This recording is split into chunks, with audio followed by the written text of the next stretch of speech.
and welcome to the Chilluminati podcast, episode 3.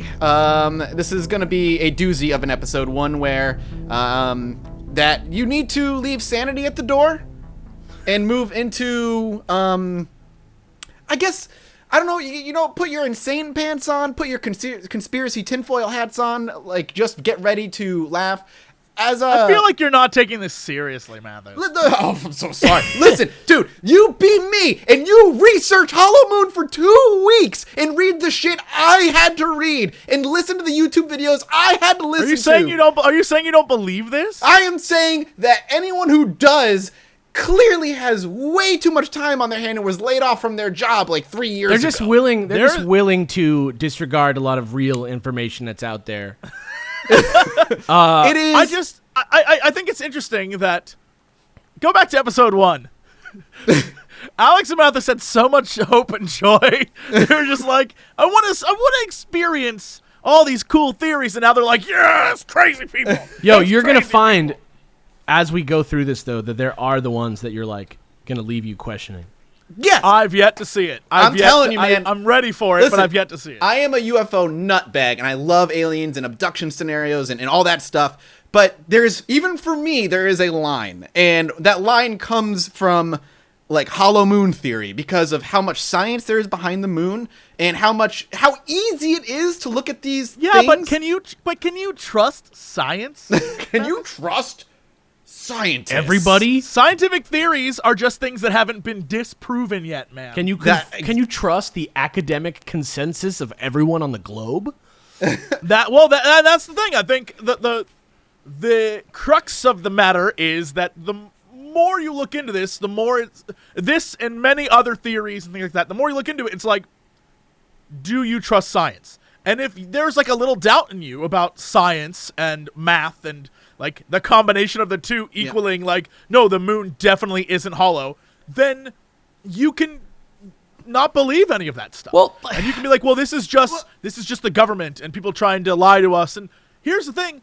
The way that conspiracy works is that if there's one lie or one thing disproven, you can say, well, everything else is equally a lie. And I think that's where this stuff slips in the cracks. And so once that happens, what do you do? Well, that's the hinge of things like Hollow Moon and Hollow Earth and all that stuff, and even Flat Earth, even to a lesser degree, because there's more evidence, like legitimate, whatever. Flat Earthers are dumb as hell.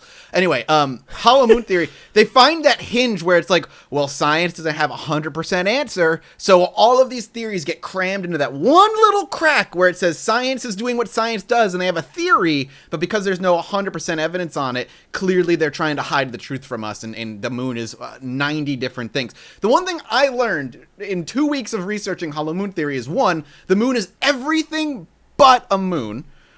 Yeah. And 2, aliens Is it a Death Star? It's just not a natural. Oh my God. It's just weird. It's just like a weird. It's weird for it that it's there. And I listened at one point, and I was telling you this before we started rolling, is that at one point I found myself so far into the YouTube hole, I was listening to a multi-part interview with a reptilian. And by interview, what I mean is, for one reason or another, this particular person, this female reptilian, chose to try and get the truth out. And here's the best part of the interview. First, no photo or video evidence was allowed to be taken because of her. She needed her identity kept secret. However, she wasn't allowed to record. They weren't allowed to record her vocals. So all of it was text, and all of the text was being read back to me via like those text to speech bots, like a Stephen Hawking voice. Yeah, but the female and then the male, so they go back and forth of him asking in text-to-speech and then the female text-to-speech. And the best part is, though, during their interview, the reptilian's like, I'm giving you this information because I want the truth out there. But in the same, like, breath, she was also like, I don't want evidence of my voice or photos or videos of me out there. So it's like, I want all of you to believe this, but at the same time, I don't really want you all to believe Well, this. her coworkers are going to eat her. Right. I mean, yeah, that's how reptilians work. No, but this is the BS of paranormal and this sort of like diving deep into what's out there and the creepy stuff. This is the BS of it, and the fact that while people can say, "Oh, well, science is crap and there's real truth," and you can look at this exact same stuff and be like, "I see what you're doing." as a stunt to get attention. Right. And what you're doing is BS. And so it's equally dumb. It's so frustrating that people can say, well, because this one scientist did something wrong, all science is bad. Right. Meanwhile, the vast majority of speculative paranormal activity stuff or crazy, like, interdimensional whatever is all BS. Like, it's all BS created by people who are just seeking attention. Yeah. And that's like, the most likely thing.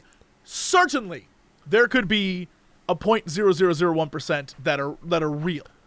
But I don't believe that you should then be like, well, I mean, most of it could be real then. Right, yeah. Yeah, that's kind of the thing that is interesting about this subject versus the other two that we've done so far, which is that, like, so Amityville, right? Like, everybody knows it's fake, but, like, there's been movies, like, the legend is known. You know what I mean? Everybody, like, knows the deal. The Navajo thing is, like, skinwalkers, on the one hand, like, they're fringe as, like, a cryptid, but as, like, a thing, like, there's an entire, nation of people out there who, like, know this, and, like, there's a lot of, like, different people saying stuff about it. This is all, like, fringe. Like, this is all people who are, like, all together sort of, like, misinterpreting the whole basis of, like, the scientific method, which is, Or like, just yeah, desperate to show that the government is lying about everything. Yeah. Which is And that's the problem. Is it's like a trust thing, right? It's once you believe you can't trust the government a little bit, is wrong. Yeah. Everything is wrong. And at that point, that can't possibly be true. Right. Like, the government can't be working all the time hell, the government can't work most of the time. So they can't be working all the time to, like, cover up some dastardly evil thing. Like, certainly, there are things the government doesn't want you to know. Anyone who thinks otherwise is a fool. Of course, that's the truth. But the government literally being like, we're going to cover up the fact that the moon is hollow is insane. Like, why? I'm sorry if, like, this is the thing you believe, but I just can't buy in. I'm I'm going to be that guy to say this is nonsense. This is nonsense. As a UFO enthusiast, and one who really loves the idea of aliens and truly does believe that aliens are out there, I don't know where they come from or any of that stuff, but the thing with UFO enthusiasts is that we are our own worst enemy. There are so many, most UFO enthusiasts out there are so willing to believe anything that shit like this, hollow moon and aliens living on it, it gains traction when it shouldn't, because nobody's willing to do the research or, like, look at science and like, okay, well, this can't be real. They want to believe in aliens so bad that anything that comes by their table, they're like, aliens. Well, it must be true. You know what though? To be devil's advocate on that, my dad is, like, kind of like an armchair theorist. Like, I get the sense that he doesn't really, like, subscribe to it so much as he just, like, enjoys the journey, But he'll do a lot of like reading and stuff like that, and he found some, like, declassified documents that were released maybe, like, 6 or 7 years ago or something like that were talking about a think tank that was brought together by the government to with the mission of breaking the news of something like aliens, like something, like, completely paradigm changing, like how to tell the people, without, like, us all killing ourselves or something, and the way that they said to do it, the method that they determined was to, like, first introduce the concept as a fake thing, and so we kind of digest it and normalize introduce it like in like movies and just, like, into culture, and then to like drip feed the conspiracy theories until there's, like, a mythology around the thing. So now this is something that I've read a lot about as well, and I think that logically this is totally, if I was a secret government organization, this is totally how I would do it, right? Yeah. But I think it plays into the more fringe elements of society in that, for example, let's say you just really don't like the gay community. Right. Then you can say, step 1, they had Will and Grace on TV, and everyone accepted Will and Grace. Step 2, and you can, like, go from that timeline of, like, oh, and now they're trying to make the frogs gay. And I feel like it's like, it's a crazy, certainly, that I think what this entire show and what everything that we're talking about proves is that you can take a concept that has the foundation of being like, oh, I can see how that'd be true, and then go to the nth degree with it and be Blow like, it out, well, because that one aspect of it might be true, this has to be true. Yeah, well, I mean, the feel mountain like of that's evidence. a fallacy you see all the The time. mountain of evidence of there being some sort of extraterrestrial, like, contact with Earth is much more, like, documented and convincing, though, than Agreed. than a lot of those. Hollow Moon. Yeah, I don't want to say, like, the Greys. I don't know that I believe I that. don't, you know, I'm not saying that. like the Greys, the Nords, whatever, the small whites, all that stuff. Yeah, the 13 or 14 races. Like, and- I'm not and talking who's- about that. I'm just talking about, like, Right. we have seen UFOs, I think. I don't know if they're alien craft or what they are, but I'm just saying, like, there are some accounts that are at least on the, you know, it's like somebody who, there's, like, instrument readings and, like, weird things like that that are anomalies. And I think that's, like, the key difference here, where, you know, compared to the moon or compared to reptilians or compared to the I agree. frogs that are gay. It'll be interesting because I'm still not entirely certain how I want to tackle like the first episode we end up doing on aliens and stuff or UFOs. But there is a ton of stuff from the government that was recently released within the past few months, Yes. as well as people like in the Hudson River sightings, I believe it was called. Maybe I was a little off on that. Of like hundreds of people who saw this UFO and tons of people recorded it. Yeah, or like the Phoenix there Lights, is, or that one in Mexico. yeah, the Phoenix Yeah. Lights is another great one. Yeah. But there's like that'll be fun because that's more credible than something like this. But for today, just be ready because this shit is just it is something. Let's get in it. So we're gonna dive in, and before we fully dive in, guys, feel free to thank you. By the way, we've crossed over 65-star ratings on iTunes, so thank you so much for that shit. That's amazing. I'm so glad you guys are really enjoying what we do here. It's been great. And if you go to our subreddit, there's tons of people who post stories, and there's somebody who posted a story about them knowing the people, or his parents knowing the people who live in the Amityville house right now. And they're saying that, like, the people they know say there's no paranormal activity happening in the Amityvilles. Also, I'm a skeptic. I'm going to put this out there. But if any of you know any sort of alien or Bigfoot or lizard person that wants to have sex with me, right, I'm down. I'm down. crossbreed. He'll be his own judge. I'm just letting you know. You're putting that Yeah. out there, and you're gonna get abducted by the Greys just because they And can get your DNA. I will have sex with all of them. I feel like You want to fuck a beast? I'm open to the experience. Yeah. I'm open to the experience. If you know one, send them my way. I want to do the that'd be ghost. I want to do the ghost sex like Anna Nicole. Like I want to have that experience. Fair. Okay.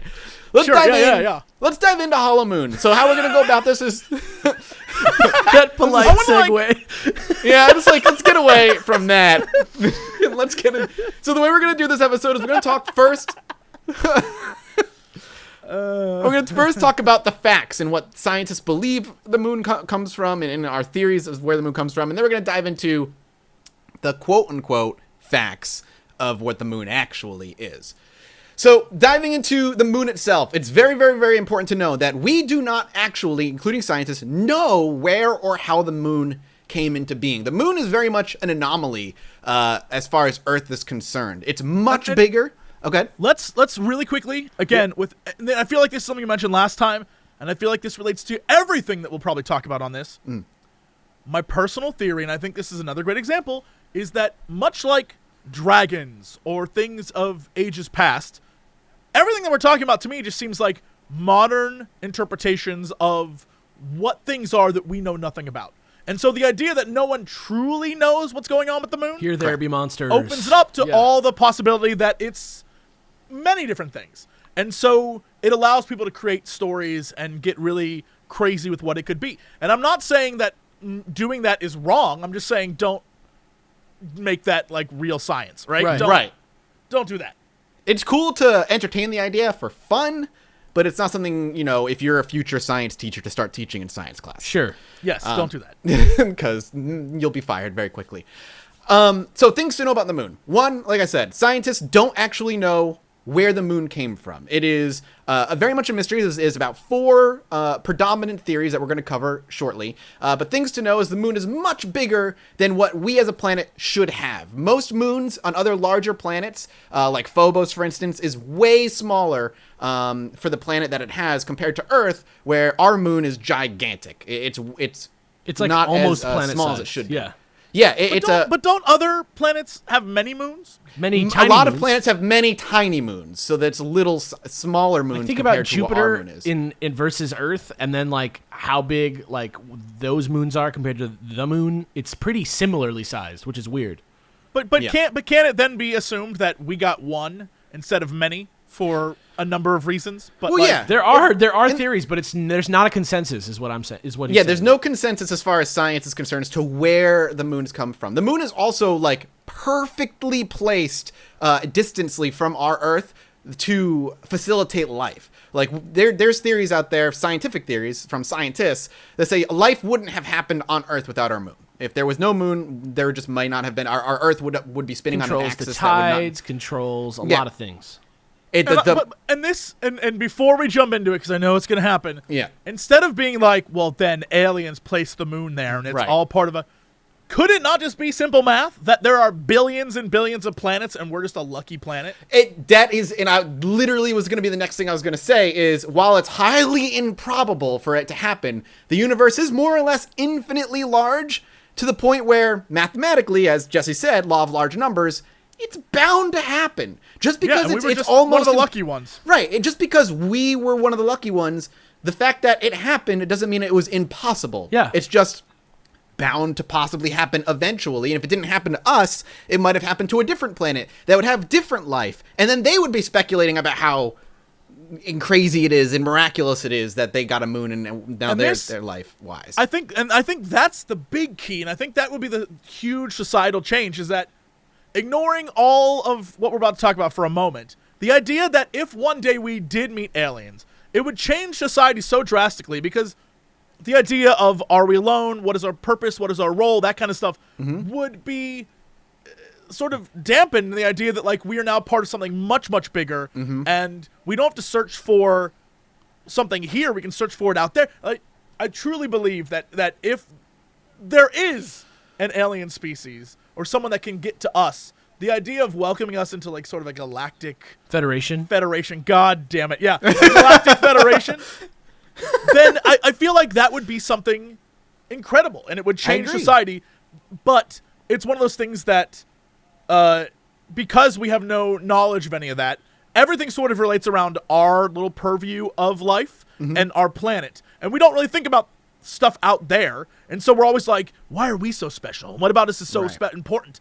And the reality is, It's not. We're not. chances are we're not that particularly special. We're very, very lucky, and there are probably other planets out there that are equally lucky, and I think if we all got together and we're like, damn, we're the luckiest ever, then we would like, that would change shit, right? Yeah. Like, oh, well, you're a lucky ass planet and you're a lucky ass planet, and like we are all in this thing called life together. I feel like that would change the concept of reality. Well, unless the I agree. Vulcans are just waiting for us to invent warp drive.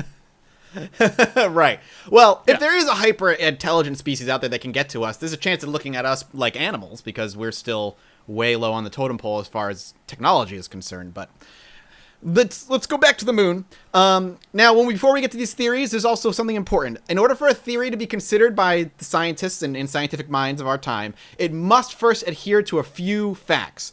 The theory must explain why the moon has a similar composition that resembles the Earth's mantle, why the moon has a lower density than Earth and lacks an iron core just like Earth has, and why the moon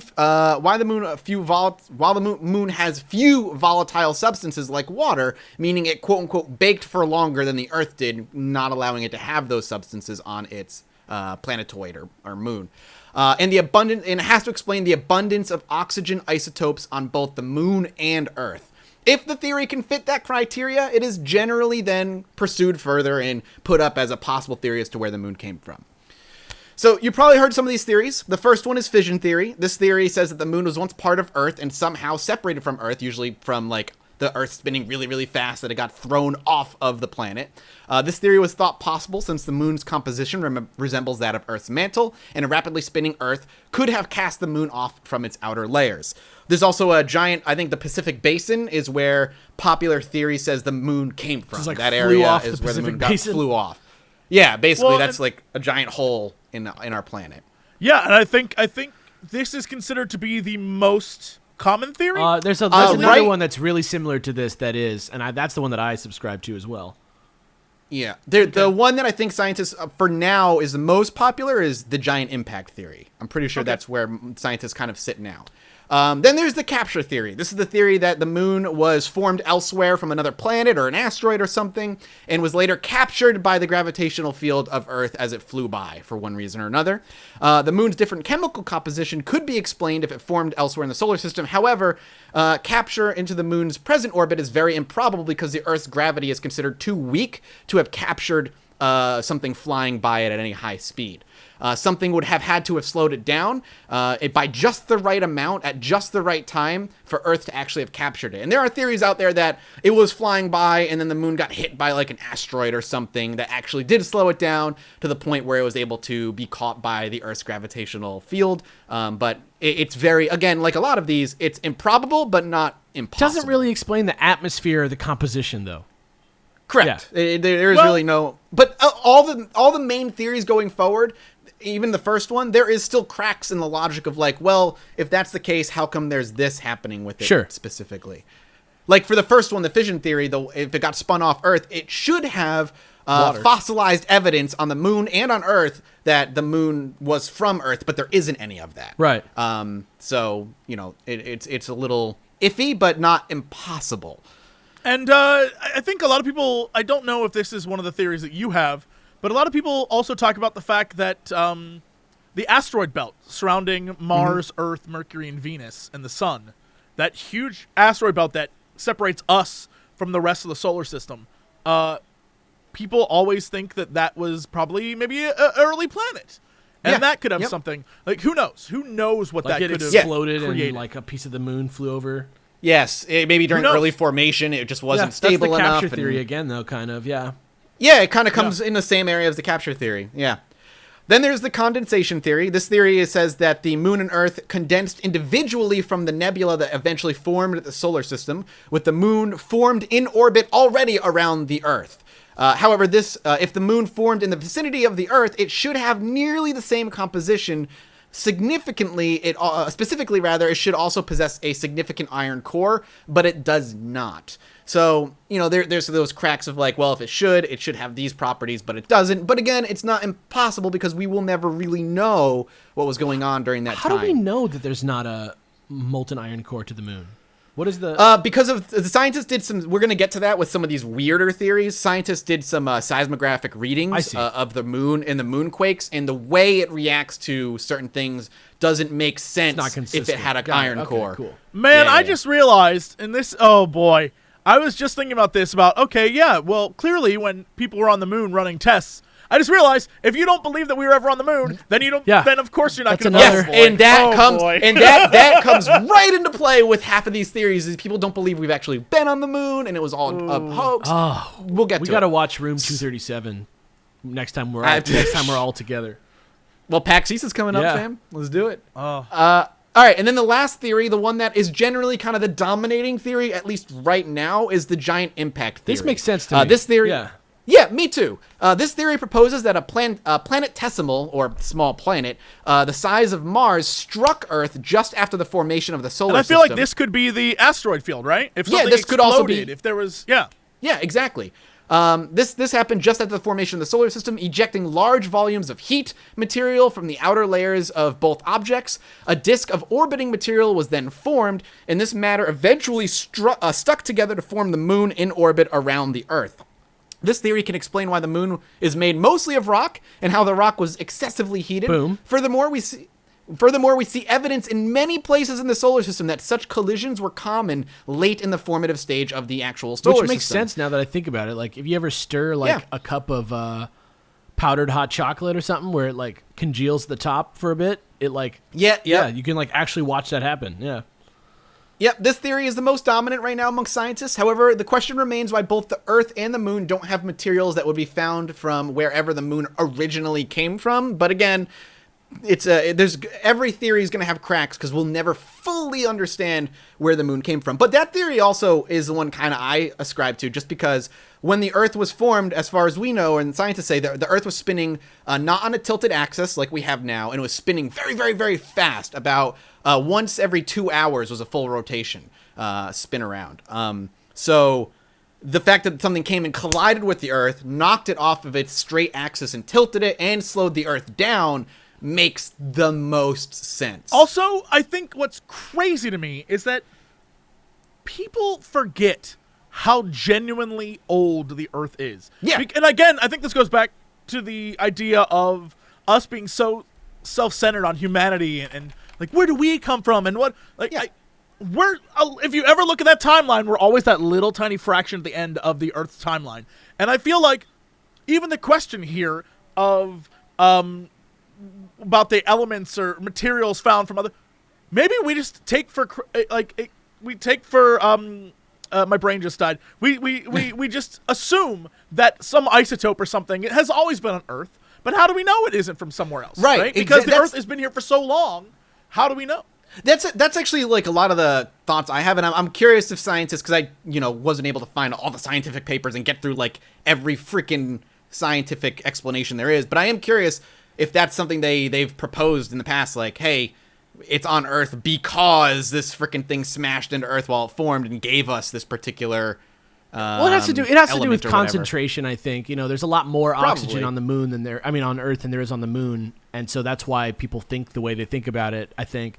But that's also because the different forms of life, Yeah. the things that produce oxygen on Earth versus the moon, and there's been so much time that it's formed ecosystems. Like billions and billions and billions of years. Yeah. Like, yeah, I think that for some reason most non-scientists, I feel like a lot of scientists can see through the BS, but I feel like most non-scientists just think about the last several thousand years and assume that, oh well, that gives us enough information, but it doesn't, because the Earth has been here for so long and we're just a small fraction of it. Yeah. Right. I also read I forget what I read it. It was in like a science magazine. I forget where I read it at exactly. I was like in an airport or something one time reading it, but that it's kind of like a mix of some of the theories that kind of explain some of those inconsistencies a little better. Like, imagine we had a moon forming around our planet already at one point, and then something came and like smacked Earth. Or there was a huge like explosion that geological like volcanic type explosion that like blew a bunch of shit out into space, or like something hit us, and then like almost like how ice in like running water, like naturally running water forms when like one single piece of dust like disrupts the water and it like forms ice around it and starts like building. Like, yeah. Basically, like, the moon had, like, a little center, and Earth was, like, already pretty done, and then something smacked Earth, threw a bunch of Earth into space, and a bunch of it, like, glommed onto the moon, and now we have, like, a bigger moon than we should. So kind of like a giant impact theory mixed with condensation. Exactly. I was reading something about that, and to me, that's, like, tie a bow on it. That's, like, a solid explanation. Well, the thing is, like, there's too much evidence to show that these other theories that people are throwing out there are just not correct. But yeah, if they were not total falsehoods. Yeah, I was gonna say, all that stuff I told you, it's a bullshit. Lie. Throw it out the window. That's not the truth. Well, scientists don't have a definite answer as to where the moon came from, then clearly they are lying to us about it. And here is some of the real truth out there. So first one I want to tackle, and one of the silliest ones, is I love this. is that the moon isn't actually a moon, it's a hologram.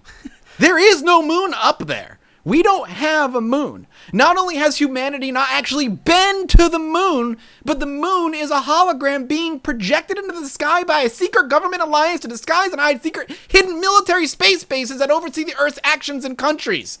In fact, YouTuber Crow777, who also believes that we have not been to the moon and believes pretty much everything is a concealed theory, including like 9/11 and all that stuff. Loves making jokes about old B movies. Yep.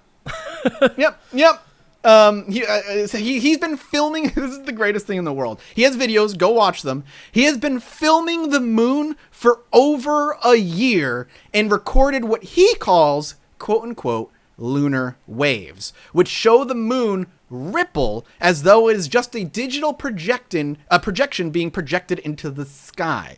And he actually does have a video of these lunar waves that are being projected. And you can see, if you go look for them, you can see the moon do a weird, like, digital ripple. And it's very interesting.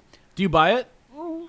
Not even a little bit, because it could be just his camera functioning. His, Wait, I mean, hold on. Again, this goes back to the egocentric worldview of man. Okay, sure. Imagine the moon is a hologram. Yeah. Then in recorded history, every mention of the moon, there's been a hologram? It's nonsense. It doesn't make sense. You gotta also keep in mind, recorded history only started talking about the moon a few thousand years ago at this point. Yeah. The moon kind of showed up. Presses, dude. Who even controls that shit? Who can Because decide before they maybe Shakespeare before didn't they even started talk talking about the moon, oh, you're so full of shit. Before they started talking about the moon, it was a giant sky egg. Right. Literally, it does but the moon was already the lunar cycles were already there. They literally there are religions based off Mother Moon. It's insane to It's say all that then, falsified plants, information, dude. man. No, The plants. government is feeding it to us to Plants. confuse us. Are you saying that every government around the world has gotten together and been like, the one thing we're really going to screw with people on is we're going to make up a moon. The alien and base. It's really because we have a secret base. It's nonsense. That's Yep. nonsense. Out of all the theories, this is the most insane. That's why I want threw to it right say at the front. No, incorrect. nonsense. This is not the most insane. There is No a way. theory I'm going to talk about later that I actually forgot to put on the outline, but don't worry. This is not This the is most insane. That's the most exciting It is part. insane. It's not on the outline because now I'm ready to just Yeah. get surprised. Yeah, it's a surprise. He All claims right. that the digital waves he recorded are glitches in the hologram, a mistake. Moreover, he also says that he himself has been contacted by multiple individuals who are Nope, privy. he hasn't. Privy to the truth. He and have hasn't. told him that he is in fact correct about his No, theory. he However, hasn't. It didn't happen. It didn't happen. It However- didn't happen. Let me.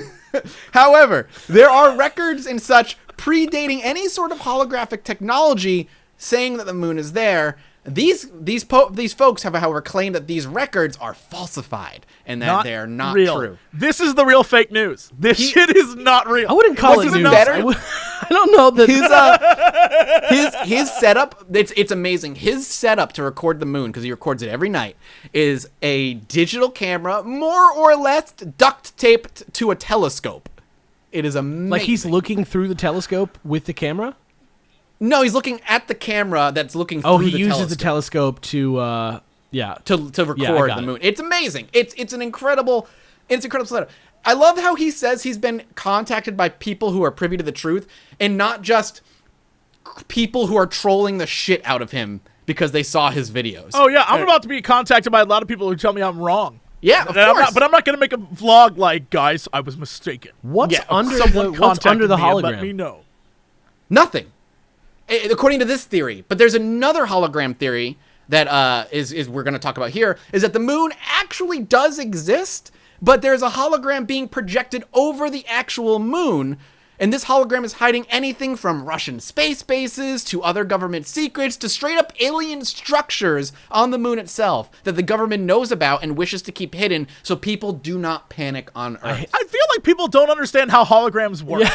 they saw Star Trek, Star Trek, and Star Insurrection. Wars. Where I feel like people don't understand how holograms. That's not how holograms work. That's not like holographic technology. That's not how that works. That's not how this works. I don't know. Well, I feel like that woman in that Geico commercial. It's like, that's not how this works. That's not how any of this works. That's where I'm at right now. That's not how it works. Answer me this then, Jesse. How did Tupac play Coachella? You got me.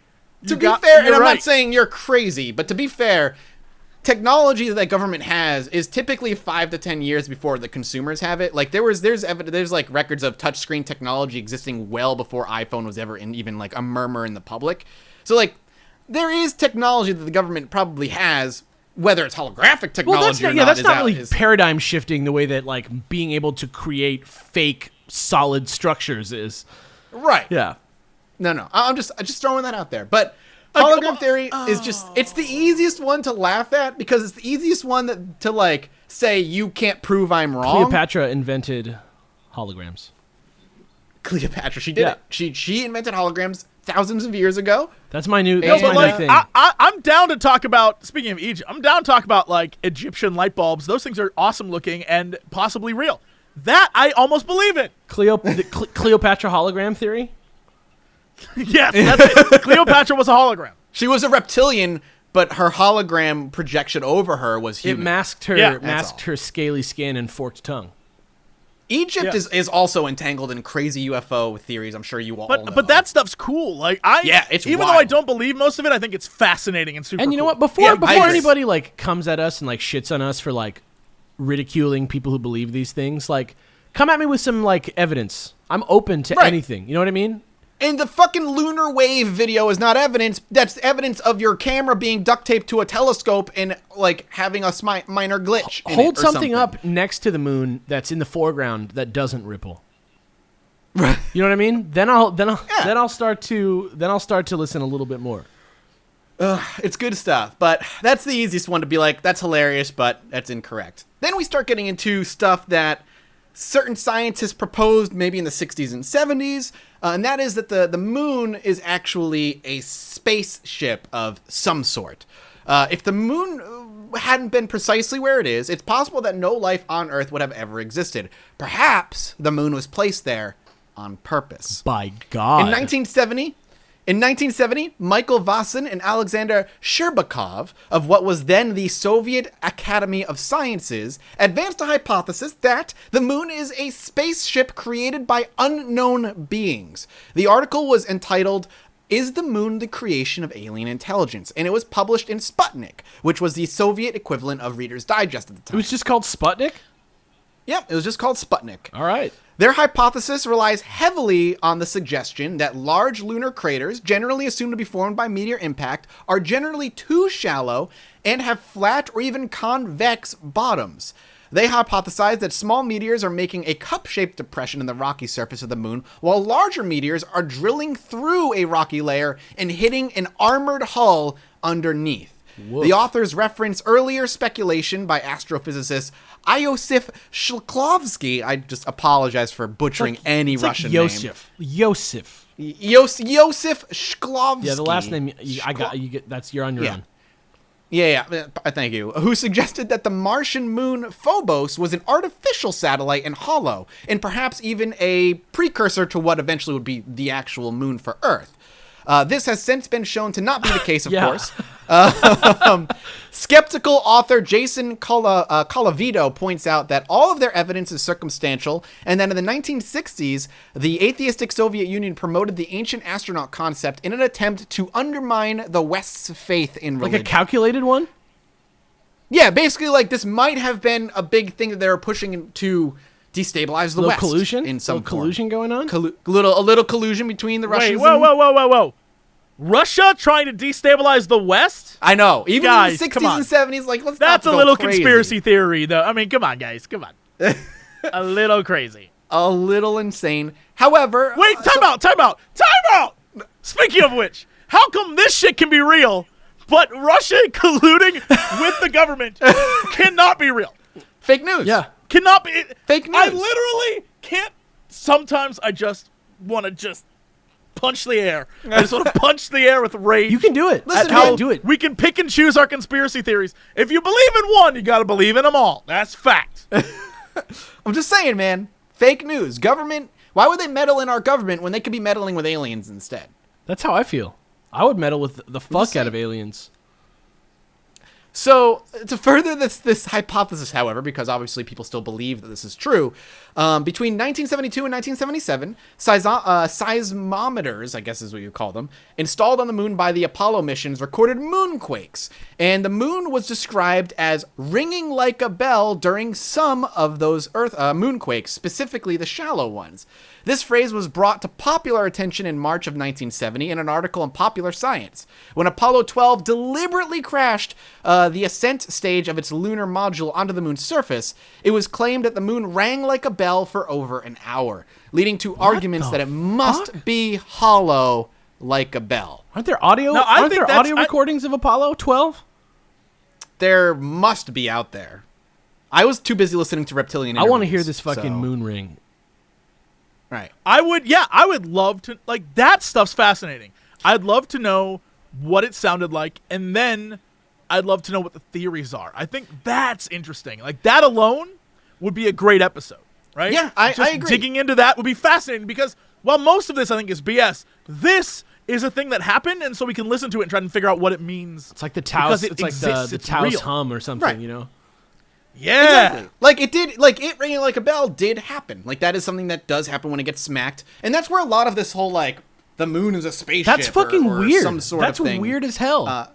Yes, that's fascinating. That, I think, that deserves further study because that's an interesting thing that we have evidence of something. It isn't just like crackpot theories. We have evidence of a thing, and I think that's interesting. So they actually did do a little bit further study when that happened, and lunar seismology experiments since then have shown that the lunar body has shallow moonquakes that act differently from quakes here on Earth due to differences in texture, type, and density of the planetary strata, but there is no evidence of any large empty space inside the body, generally saying, like, the reason it's ringing like a bell is because the moon is made up of way different stuff than the Earth, and the core of it is not iron like ours is, so it's going to act differently. And the quakes are generally created by the tides on Earth and the gravity difference between Earth and the moon. These moonquakes are not caused by tectonic plate shifts like they would be. But there are no oh plates. God, Is I'm that starting. the idea? What was No it? plates on the moon. Is that what's up? I think there are, but I don't think they act like they do on see. Earth. Like it's just Right, there's but- no no core. core composition. Right. And now I'm gonna get like fringy here. Then why use the phrase "ring like a bell"? Because bells sound the way they sound because of the fact that there's like a boom, there's like nothing in it, and there's a Well, little ball that like so. It can do with their molecular like a tuning fork, for example. Like if you smack that thing, it's not hollow. It's just like the shape of it makes it go like yaw. But the reason why it's heard is because there's enough room for the sound vibrations. Right. Like if the moon was a solid mound of mantle dirt or mantle ore, you'd hear like a noise, but it wouldn't be a bell noise. I think is why I wanna fascinating. hear the fucking and I'd noise. love to figure out. Yeah, I'd Ringing love for to an figure out hour what that is was crazy. about. Like an hour? Yeah. What the fuck? Yeah, said over an Yeah. hour. And that's because there'd be a muffled, right? It'd be muffled if it was a solid object. Depends on how loud Right? it is and why it was ringing. It could be a million different things. Like there's these rocks. And then that, like, space, sing. there's no sound in space. So like, was it the sound waves? I literally don't the know. moon. The I moon think has this an is atmosphere. fascinating. The moon has an atmosphere, so sound can travel. Yeah. But like, the thing that's crazy to me is like, there's nothing that makes a sound like that. Like, that's natural. Like, except for these like rocks that are somewhere in America, I think, where if you like hit them, they make a weird like long sound. And Now this is fascinating. This, if there were YouTube videos of someone going into depth on this, which I'm sure there are, now I have to find them. This I think is fascinating. Well, it's much more interesting and I want to say credible to have a crazy theory about this stuff than it is to be like it's a hologram. Right. Well, This I I think agree. is fascinating. But I mean, like to go further, that it's not necessarily on the outline I give you, but I have it here. Is basically what the scientists say is that there's 4 different types of moonquakes on the moon, and they're generally caused by solar the sun causing moonquakes, tides on Earth causing moonquakes, impacting meteors, and the 4th kind is a shallow moonquake occurring roughly a couple of tens of miles below the actual surface, which is the one that causes it to ring like a bell. And what they say is the reason it rings, it all comes down to water. On Earth, when there's an earthquake, generally like the water and the surface deaden the vibrations very, very quickly on Earth, so we don't really hear anything. As energy from an earthquake moves through our planet, that damp material acts like a sponge, absorbing the energy of the waves and ultimately deadening their effects. Like a watermelon. But the moon is right. But the moon is dry, cool, and rigid, more like a solid rock than a sponge. So even if a moonquake is less intense, there's nothing to deaden those vibrations around the moon itself. They just go back and forth through the body until the solid stone eventually stops them. The ringing bell is the shock waves reverberating through that stone. it still seems just super jarring to me that it's like That's the NASA explanation as to why it rings like a bell. that is so shock. Like I look at the moon and I'm thinking like if you smack it, it just goes like Gong. Like, that's crazy to me. That's insane. Yeah, it's cool, but I mean, like, they do have, like, what they believe is the reason it rings like a bell. So that's, that's it. But, I mean, we could go, again, that's another thing you could just dive into, I'm sure, for hours and hours and hours. But that's, like, a quick, that's like a 2-paragraph NASA explanation as to why it rings like a bell. Do you believe that, Jesse, or do you still think there's more to it? I mean, do I believe that it's hollow? No. Do you believe it's the reason the reason it rings like a bell is because it doesn't have anything sponge-like material to stop the vibrations from happening. Yeah, no, I like I said, I think that information is something I would love to learn more about. I'm not sure what it means. I would never dare be like, this is what it all means. There's just so few solid objects on Earth that have that property that it's hard for me to swallow. That's right. All. Mm-hmm. Yes, absolutely. And so because of our experience on Earth being like, well, if it makes that noise or has that reverberation, it's because it's hollow and there's enough room for the sound waves to bounce back and forth. And I think that following that path is super interesting, but I don't know that it means there's aliens. I feel like there's the one step forward that people keep taking that, yes, there must be something even more sinister. If you came to me and said the hollow Earth theory, or the hollow moon theory is that the moon is hollow and that's why it makes these sounds and that's why this, but that was it. It just was a hollow object. Then I'd be like, okay, I might be able to believe that. Mm-hmm. But because everyone then takes it to the next step of like, well, then inside is where the Greys live. And they've been monitoring us since like, okay, no, I'm out. So is there any speculation about the actual nature of this spaceship? Yes, there are so many. We'll get to those right now. So one of the theories is that the moon is actually a generational spaceship. Like Titan AE? So... yeah, like Titan AE, like a spaceship that's sent out to explore the stars or maybe even sent to Earth specifically. But those who are on the spaceship when it launched are not those who are going to see its final destination. It's their generation after generation of their children and stuff. Like an ark. And that lives inside it. That will, like an ark that is going to see the things. And the reason the moon is so big and as for a spaceship is because they need to pack it with things, right? They need to pack it with food and things to live and all this other stuff, as well as thousands of aliens sent out by that planet as a quote-unquote moving colony filled with hyper-intelligent alien species. This moving colony was sent out to either explore the stars or find a new planet. And some of that... the reason. So wait, are we supposed to be the descendants of this moving colony? Well, there's two theories. There's more than two theories, but you can boil it down to two theories. One, the moon is a generational spaceship or a spaceship filled with aliens, not necessarily generational, that was here to seed life on Earth, and that we may be descendants of that particular alien Prometheus species theory.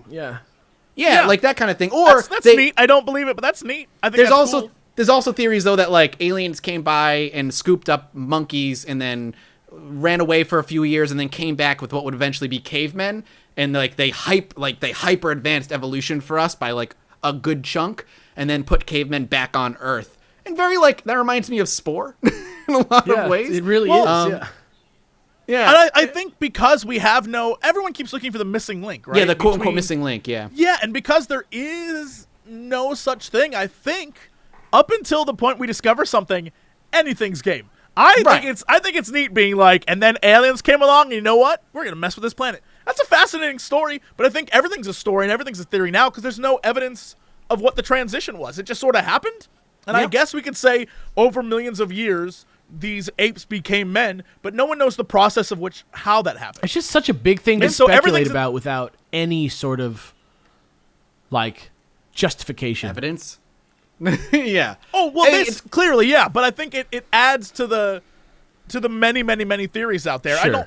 I don't believe it, but I think until we have evidence that says this is exactly what happened, everything is game on this. I like the idea of just being like, yeah, we're kind of like space children. I think that's neat. I don't believe it, but I think it's neat. It's a fun sci-fi. There's like going down that particular hole just for a second, like that's in a lot of the interview with the reptilian that I listened to, which is 99.9% bullshit in the first place. The reptilian says that they're aliens that, while they were already a civilized species here on Earth, that's when another alien race came down, kidnapped a bunch of monkeys, came back many years later, gave cavemen, and cavemen worshipped the reptilians for a long time as gods until eventually the reptilians had a fight with that particular alien race that came and fast forwarded our evolution, and then that particular alien species has been missing for thousands of years ever since that particular fight. The more I think about all this, the more I'm like, okay, this goes back to the human-centric view of course. life, right? Yep. Like, A lot of it aliens came and made us because we're special. We're like the one aliens ring of made us. species. Yeah. Yeah, like, or the people who are like, well, Earth is sort of an intergalactic zoo. And it's Yep, like, that's another okay, one. but that just makes us, everything about us needs to make us special. And I think the idea that most people can't accept that either one, we're a crazy fluke in the universe, or two, there's other worlds like ours, and it's not that special in the grand scheme of things. I think people refuse to think that because then it makes our existence, like, pointless, and that scares people. I think that frightens people to death. And so, like, well, we have to be important for some reason, because, again, it goes back to why are we here? And I think the idea of aliens did this, it's fascinating, and it's interesting to think about, but how likely is that? Just how likely is this? As likely as anything else, man. You just gotta open your mind to the possibilities. Even if I agreed with the idea that life was seeded on Earth by an alien race, I still think you would be insane to think that the aliens only seeded Earth. And that they didn't seed other planets. And that we are just an experiment of theirs or something. We're not special. And that we're just like, they figured out the technology. Also, why wouldn't they come back? If we're an experiment, you check in on experiments. Well, that's where the abduction scenarios come in, They right? take us. And But why would you only abduct people on back roads? If you are an alien, if you are literally, like, if you are a scientist and you're conducting an experiment, you don't, like, sneak up on parts of the experiment like, I'm only going to mess with this one little part. Prime directive. Like, you're judging all of it. Directive. No. See, there's a reason, because Prime the directive. aliens... Get out of reality. No. No. There's a reason, man. If you will get there one day, dude, I'm going to fucking love those episodes. But the reason is the aliens have a pact with the governments of the world where they give technology to humanity, and in turn, they're allowed to abduct X number of humans. That doesn't per make year. any sense. The governments of the world fluctuate so much. There's no way that you can tell me No. one It's of not them. those. black. It's the majestic. Oh dude, my God! Wait, are you talking about the Illuminati? The Illuminati? Well, they're sometimes called the Illuminati. They're called the majestic. Maybe the majestic 12. The New World Order. I can't even. The men in black. Listen, there is actual evidence out there that we're going to talk about declassified government documents that do talk about different secret government branches that deal with things that are not known to us. That exists, and that exists, man. I'm telling you right now. There are secret government branches out there that exist, and we have the documents to prove they exist. Do we have the documents to prove they talk to aliens? No. Not yet, but maybe one day. But like, there are documents of the majestic 12 that exist. We'll get there. One day. Anyway, back to the moon.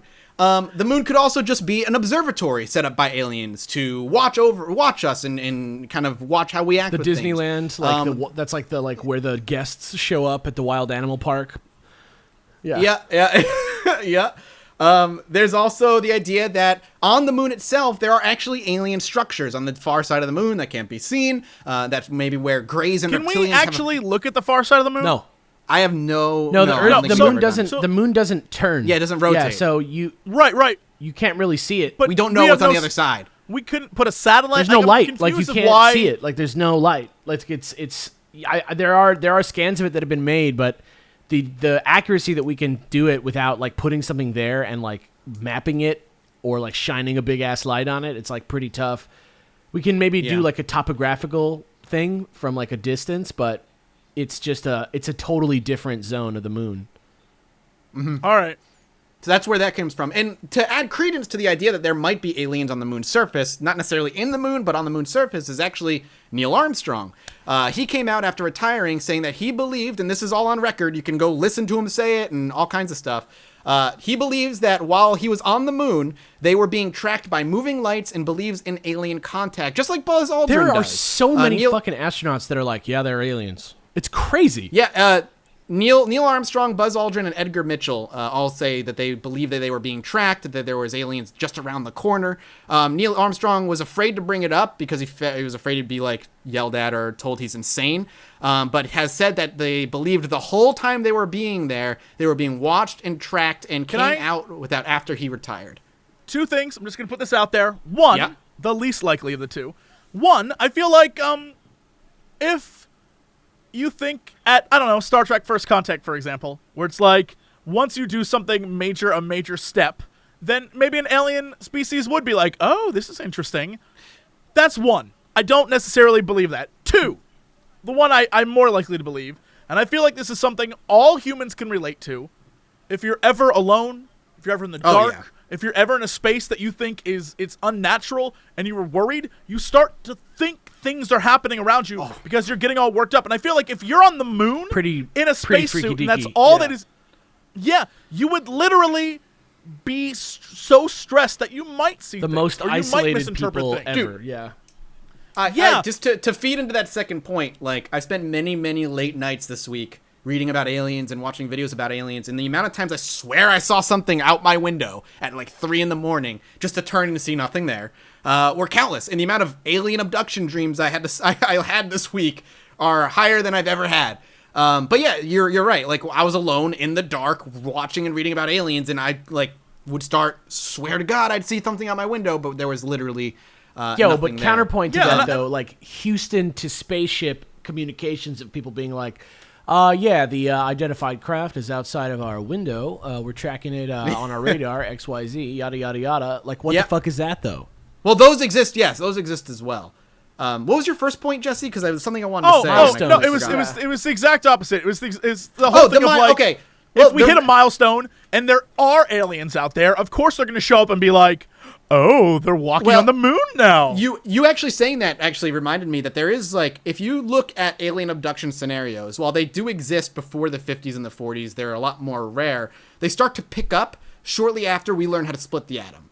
And like, but they start to pick up shortly after we start popularizing the idea of UFOs. Very true. Yes, also very true. But there is a theory that aliens started showing up more once we as a species learned to split the atom and cause basically nuclear destruction, harness the power of the atom here on Earth. That's when aliens started showing up and taking a little bit more interest. Or in like us. time travel. And again, that's when pop culture started taking interest in aliens too. Yep. And so the minute it became popular, people were like, I saw an alien. And I think that's just something that continuously happens every time there's when Bigfoot became a big thing, suddenly everyone's seeing Bigfoot. When there was chupacabras, suddenly everyone sees chupacabras. And it's the idea that people just want to get caught up and be involved in the moment. And the same thing happens when you look at something like Twitter, for example. 99% of what happens on Twitter is BS, but everyone emulates it because they want to be popular. And so they fake their reality, right? It's like those people who pretend to be that they were at shit like that. Yes, absolutely. Yeah.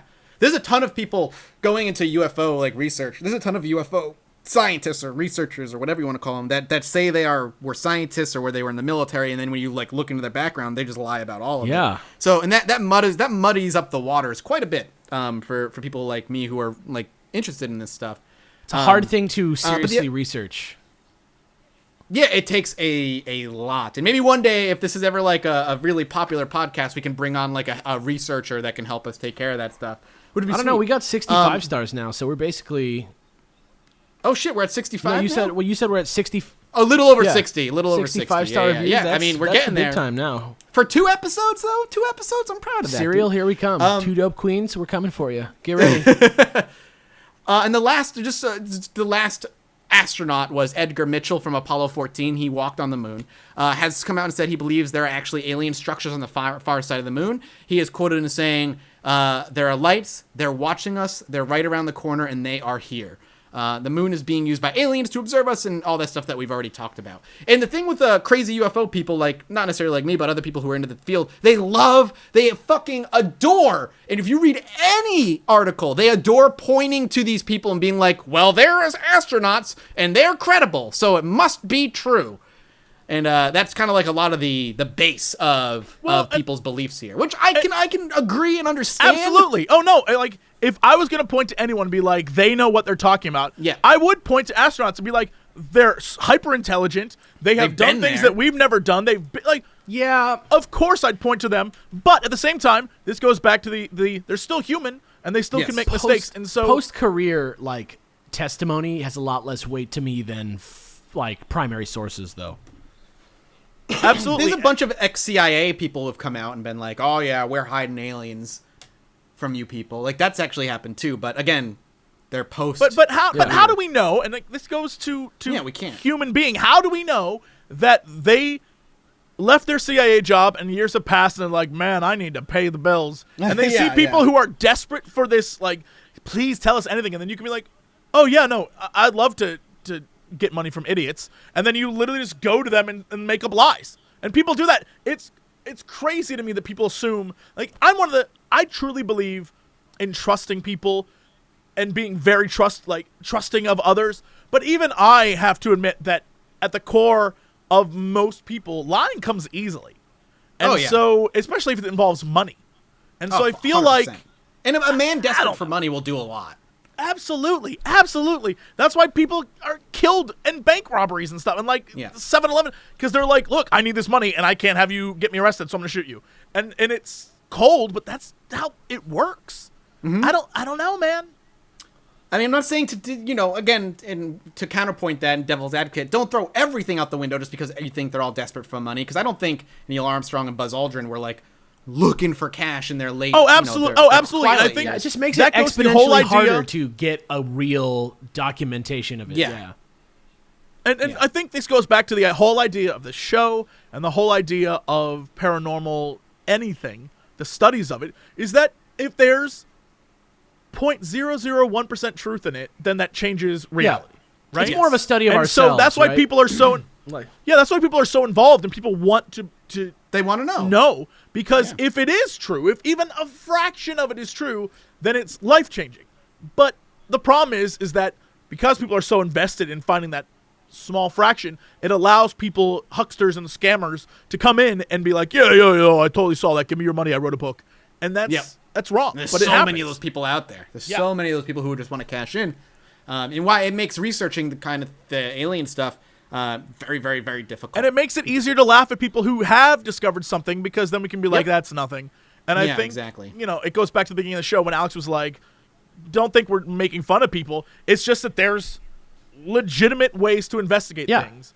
And when you see it not happen, you're like, stop. Oh my God, stop. Let's get to the real stuff. Things that are fascinating, like later on when we got to the ringing bell.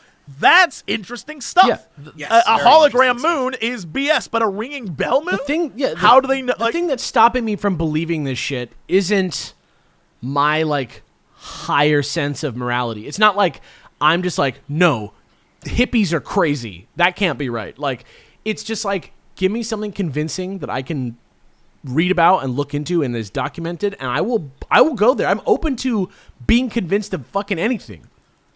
Absolutely. Yeah, me too. And like that goes to the whole like my personal belief of like I want to believe and I'm happy to believe if there's enough evidence to convince me that there's something there. But there's so much disinformation and lies and all kinds of stuff out there that it makes it very hard to find something substantial. But when something like Project Black Book gets revealed like a month or two ago by the government, that's where I look and go, okay, there might be something. There's something to it at the very least. Explore. Yeah, exactly. So the last theory we're going to get to, and this is the funniest one, and get ready to just question everything. Okay. The moon wasn't built by aliens. It's not a hologram. What the moon actually is a human-built object by humans who were sent back in time to create this gigantic moon to facilitate life on Earth. Time is a flat circle, man, and we have to go back, and the time is coming up. What? Where we have to go back in time and send people back in time to build the moon so that evolution can happen and life can take place here on So this Earth. is like one of those, like, it was always here, but we also had to create it, Terminator 2 it's like situations. Yes. Exactly. And there's a wonderful website that how would we create it? Well, we would send back all of our best engineers, like back into our the best early. engineers. We've been studying it for thousands of years. We know what's on it. We know what we must build. If you listen. Wait, if you no, wanna but I'm talking about time. Yeah. Time-wise, that would be a generational ship. You'd have to send back engineers who then their kids would keep building the moon. The moon is huge. Depends on how far How would ahead we in the future. build the moon? Depends on how far ahead in the future Right. we decide to build it. Nonsense. Maybe we can 3D print Well, it. listen, you're wrong. You're wrong, Jesse, and I'm going to tell you why. Okay. First, there's a website that you need to go and enjoy for those who are curious about this insanity. It's called whobuiltthemoon.com. Good question. It's a great question. He posits, this particular gentleman and those he talks about, that the moon was not alien, it was not a hologram, it is human built. And they ask the question, well, how do we know? How do we know it is human built? It's all in the numbers, man. It's mathematically there. We humans put hidden messages throughout the moon's math and how far it is away from the Earth to tell us subtly that humans built the moon, so that humans in the future figure it out, realize we have to send back people to build the moon, and do so. What are these numbers, man? You might be asking yourself, how is that This is like possible, a Nicolas right? Cage movie now. Well, there are messages in the moon, my dude. The moon is a sculpture of sorts, but it is also a very... My soul. Oh, see, I'm about to blow your fucking mind. The first message that is put into this moon is the eclipse, the eclipses. Solar eclipses happen when the shadow of the moon covers the surface of the sun.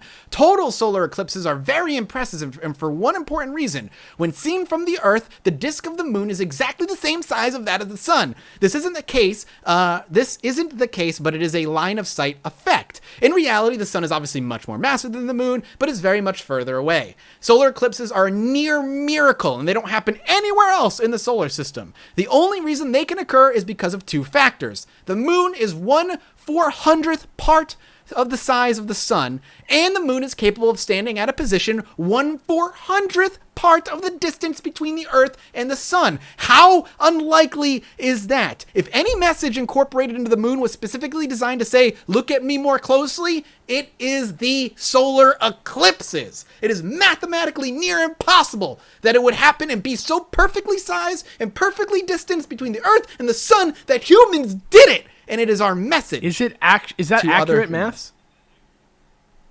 I believe that is actually accurate math. That solar eclipses and all that stuff is super duper rare, and it requires a perfect distancing of the moon from the sun. It's rare for our solar system.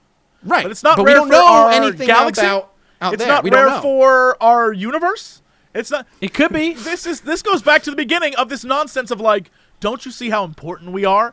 And and we must have done this because we're so damn smart that the science and math of the universe itself couldn't have done this. It's that I gotta is say nonsense. that fact taken out of any sort of context is pretty good. Whobuiltthemoon.com. But put in context of, the universe. Well, I don't know. Maybe I don't not so know much. the exact right. First of all, is the moon exactly the same size as the sun during an eclipse? Well, it covers Well, but I mean, it, yeah. anything bigger would cover it.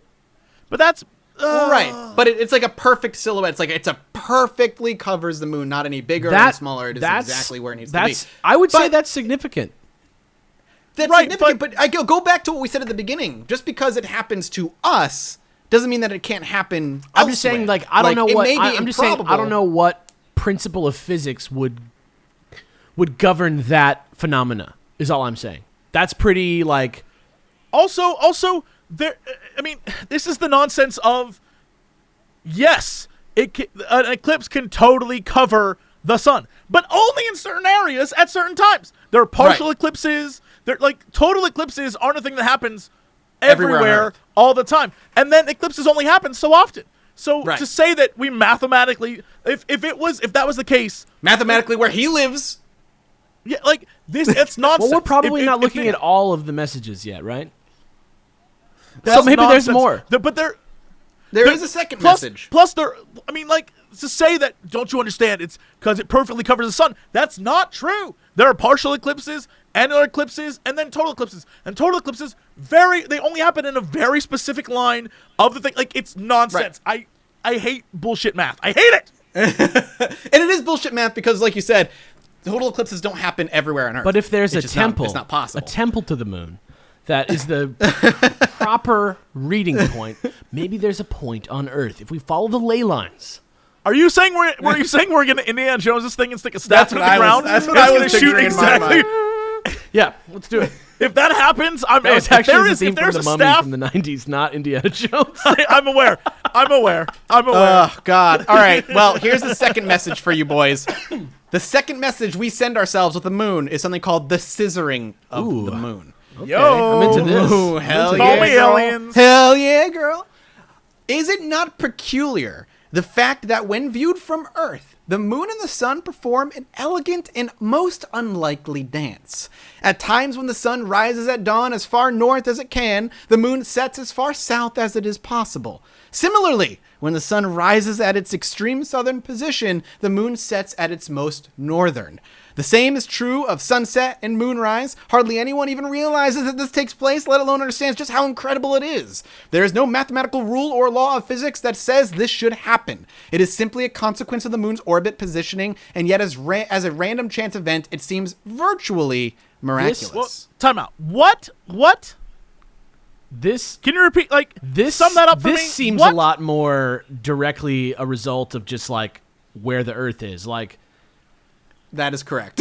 There's not really... Yeah, I this read doesn't- this second one and I was just like, I'm not sure if he is just like desperate for a second point or he truly... I feel like Sunset this happened was. at a I have a different- really good first point, and the second point is not so good. The second point is pretty hot garbage. To sum it up for you, Jesse, he's saying that when the sun rises at its most northern, the moon sets at its most southern, and vice versa. And it's like a perfect dance of the moon that is and the much sun. more around the Earth. relative than the total eclipse. Yeah, absolutely. Again, that's all these are sort of relative informational things that if you only look at, like this is The like eclipse saying is rare well, there enough that can't you're be- like, at least for a second. But this is like, the sun Right. sets at a different time, like if you're 100 miles away. And this goes to the idea of like, well, there can't be a thing called global warming if it's snowing in Boston right now. Like that's not Right, yeah, exactly. everything's relative. Everything's Oh relative. God, is it I don't- snowing in Boston Everything's right in the now, numbers, though, man. though? No, it's not, God. thank God. All right. So the other things, there's a couple other things in here. He says things like, as far as ratios and the size of the moon and the Earth it's all in the numbers, man. For instance, the sun is 400 times bigger than that of the moon, and the moon stands at 1/400th part of the distance between the Earth and the sun. The Earth is 3.66 times bigger than the moon, and the Earth year, thanks to the presence of the moon, takes 366 days. It really does, but these are star days and not solar days. It takes 27.322 days for the moon to fully orbit the Earth. That means that 366 orbits of the moon around the Earth take an absolutely even 10,000 John days. F. Kennedy It's and all Abraham too perfect. Lincoln. If you look at their birthdays, Well, that's exactly it. And we're gonna get to the theory, the thing that we were talking about a little bit ago. But there's still a little few Can I more. be really harsh? Like my I mean, you're- apologies. I know I am most of the time, but can I be just for anyone listening right now? I don't mean this to be offensive. This is like something you truly, if you look at this information and you truly believe this, God bless you. But You're having more fun in life than I am. when I hear this information, what I hear is someone dumping facts and figures, hoping someone who has only a base level understanding of math buys into it. Like once you start to actually work out this stuff, it's like this is nonsense. It might be but because the you man just throw out numbers himself. and be like, who has the basic understanding of math? I mean, it's very true. And I feel like this is one of those things that's like, I'm trying to convince people who are low information that this is real. So I'm going to dump a lot of facts and figures and numbers that don't necessarily equate to anything. But because I said it, I sound like I know That's what I'm what talking Russia about. did. And I feel like Well, there's more to it, man. This is the last bit of numbers I'm going to give you because, man, I'm not done blowing your mind sick. yet. The number 27.322, which we just observed is the number of days it takes the moon to orbit the Earth, is highly significant, both singly and it multiplies in the Earth-Moon-Sun relationship. For example, the sun is exactly 109.288 times the size of Earth, which is 4 times 27.322. Even modern measuring systems were taken into account because the circumference of the moon in kilometers is 10,928.8 kilometers, which is 400 times You guessed it, 27.322. And there is that 400 again, which you may recall is the number of times bigger the sun is than the moon. And as staggering as it may seem, the circumference of the moon is 27.322% that of the circumference of the Earth. It all boils down to a tripartite relationship between three numbers, their subdivisions, and multiples. Okay. Boom! Okay. You can't argue No. This is the most perfect example of cherry-picking facts. Right? This goes back to the idea of talking about when we were like, oh, well, we're very special because we have a moon, and we're like the perfect distance from the sun for life. All that stuff, this is taking that idea and saying, oh, okay, well, because all that's so perfect, we, mankind, must have done it. This is like the thing where you're like, yo, did you know that in New York City, whenever ice cream sales are up, there's more murder? Right, yeah. It's ridiculous. It's a true fact, what I'm saying, right? But you're leaving out the fact... There's no correlation. You're leaving out the fact that heat causes, like aggression. Right. Yeah, you know what I mean? Like... During the summertime, there's more murders than in the winter because people are out later, people are worked up because, there's many, many factors, and just to cherry pick a few and then be like, here's the theory is nonsense. Fit them into the theory. Yeah, right. It's insane. This guy also fully believes that science is just like religion. We blindly believe it because we've been brought up in such a way that we have Except that religion doesn't have, receipts. You know what I mean? Yes, exactly. There you go. Exactly. That's what I'm saying. Exactly. But all of this boils down to what we were talking about earlier, and that I forgot to give a name to it, but I should have. The idea that it's called the anthropic principle. The anthropic principle is what states that the universe is the way it is because if it were any other way, we wouldn't be here. It's that idea that if we weren't the ones that were brought to life and sentience, another planet would have, because that's just how it works. The galaxy or the universe is so vast and so infinite that it was bound to happen mathematically.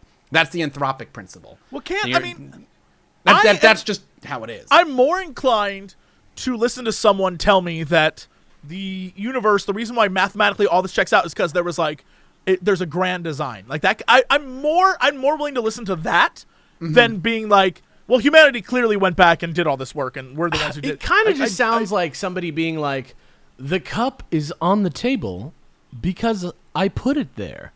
Like, you know what I mean? Like, it's not right. Yeah, it's not. It doesn't actually. It's only deep if you don't think about it too much. Right. It doesn't explain anything. Right. There's correct. And I think there are many theories, many of them crazy, many of them awesome when it comes to paranormal and the study of just like stuff out there in the sci-fi universe. But I think that this aspect of it, of cherry-picking science, is one of the reasons why it's not taken seriously. Because anyone with a scientific background or a mathematic background looks at this information as like, this is bullshit. Yeah. And it's even us who we're not scientists by any stretch of the imagination. It was not hard. It was a little time consuming, but it was not hard to like dig into scientific facts and be like, all right, well, this is all super easily disproven. You can disprove it with Google alone. Yeah, you really could. I mean, if you really want to just be like, find some surface level facts that would be like, well, this is insane. It's really easy to do that because as much as I'd love to believe that the moon is a generational spaceship sent here by the Plejarians, or Pleiadians, you can say it either one. One of them's right and one of them's wrong, depending on who you talk to. It's just not the truth. Yeah. That just isn't it. And I am as open to believing it is something as crazy as the alien exists as anybody you'll meet. But you have to give me like some substantial evidence or something that makes me go, and I can't just go into google.com like Alex said and just disprove it in like 20 minutes of reading NASA or, a science magazine. There should be an open question.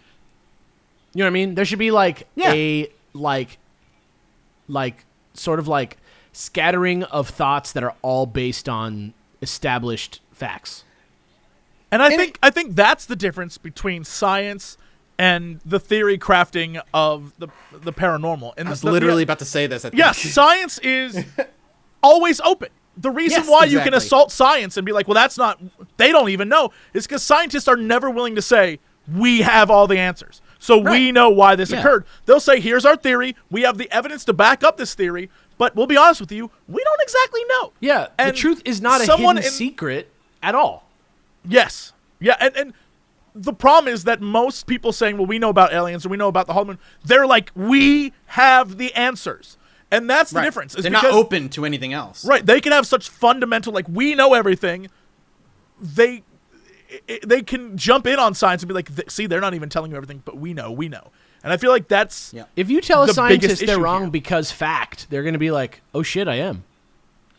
Yeah, that is literally what to. Yeah, that's what's. It's not like you're going up to scientists and they, like Jesse said, they're just like lock and key, being like, no, this is the facts.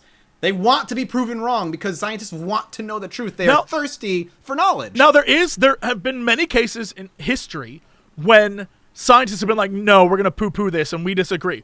But in the end, every single time, in the end, science fact disproves the ego of some scientists. It's absolutely true. Just like every other field, there are scientists with ego who like, I discovered this theory, and so I'm right. Look at the And dinosaur someone eventually comes race or whatever, like the sort of like arms race of discovering dinosaurs.